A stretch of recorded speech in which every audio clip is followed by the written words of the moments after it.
حضرت ام سلیم رضی اللہ تعالی عنہ فرماتی ہیں کہ میرے خاوند حضرت ابو طلحہ رضی اللہ تعالی عنہ کہیں باہر گئے ہوئے تھے کہ قضائی الہی سے میرے بیٹے کا انتقال ہو گیا۔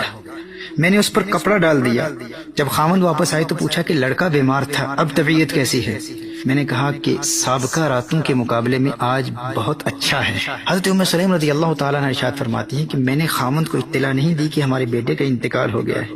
میں نے کھانے کا اہتمام کیا، خاوند کو کھانا کھلایا، اور اس رات میں نے دوسری راتوں کے مقابلے میں زیادہ بناؤ سنگار کیا، حتیٰ کہ میرے شوہر نے مجھ سے ہم بستری بھی کی۔ اور پھر میں نے کہا کہ فلاں پڑوسی کو میں نے عاریتاً ایک چیز دی تھی، اب جب میں نے اس سے واپس مانگی تو اس نے شور مچایا۔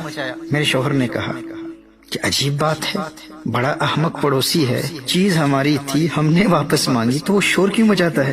تو حضرت ام سلیم رضی اللہ تعالی عنہ ارشاد فرماتی ہیں کہ پھر میں نے اپنے خاوند سے کہا کہ آپ کا وہ چھوٹا بیٹا اللہ جل وعلا کی امانت تھا، اللہ جل وعلا نے واپس لے لیا ہے۔ خاوند نے کہا انا للہ و انا الیہ راجعون۔ حضرت ام سلیم رضی اللہ تعالی عنہ ارشاد فرماتی ہیں کہ صبح کو جب نبی کریم صلی اللہ علیہ وآلہ وسلم کو سارا واقعہ سنایا گیا تو آپ صلی اللہ علیہ وآلہ وسلم نے ارشاد فرمایا کہ اللہ جل وعلا یہ رات تمہیں مبارک کرے، کیا ہی اچھی رات تھی، میں نے جنت کا مشاہدہ کیا اور ام سلیم کو میں نے جنت میں دیکھا۔ اللہ اکبر کبیرہ، سبحان اللہ۔ محترم احبہ، صبر کی حقیقت یہی ہے، کسی مصیبت میں اچانک مبتلا ہوتے ہوئے یا کسی بری خبر کو سن کر فوراً اپنے آپ کو انتہائی تحمل اور بردباری کے ساتھ سنبھال لینا اور خود کو ہر قسم کے گیلے شکووں یا وویلا اور شور مچانے سے بچائے رکھنا، یہی صبر ہے۔ دل میں تکلیف ہے، دل میں درد ہے، آنکھوں میں آنسو بھی ہیں، لیکن زبان پر گیلا شکوہ نہیں، اور خود کو ہر قسم کے بے صبری کے مظاہرے سے فوراً روک لینا صبر ہے۔ بخاری اور مسلم کی متفق علیہ حدیث ہے، میرے آقا صلی اللہ تعالی علیہ وآلہ وسلم نے ارشاد فرمایا انما الصبر عند الصدمة الاولى، صبر تو وہ ہے جو مصیبت کی پہلی ٹھوکر لگنے پر کیا جاتا ہے۔ دیکھیے حضرت ام سلیم رضی اللہ تعالی عنہ کو اسی لیے میرے آقا صلی اللہ علیہ وآلہ وسلم نے جنت کی بشارت دی کہ اپنے چھوٹے بیٹے کے اچانک انتقال پر انتہائی غم و پریشانی کے باوجود نہ صرف اپنے آپ کو فوراً سنبھال لیا بلکہ ایسی حالت میں اپنے خاوند کے تمام حقوق بھی ادا کیے اور خاوند کو انتہائی خوبصورت مثال دے کر بچے کی موت کی خبر بھی دے دی اور بے صبری کے مظاہرے سے بھی بچا لیا۔ محترم احبہ، بالخصوص ایک عورت کے لیے یہ بڑا ہی مشکل مرحلہ ہوتا ہے۔ دیکھیے ایک مرتبہ حضرت فتح موصلی رحمہ اللہ کی زوجہ گر پڑی اور ان کا ناخن اکھڑ گیا۔ اب ان کا رد عمل کیا تھا، ان کا ریاکشن کیا تھا؟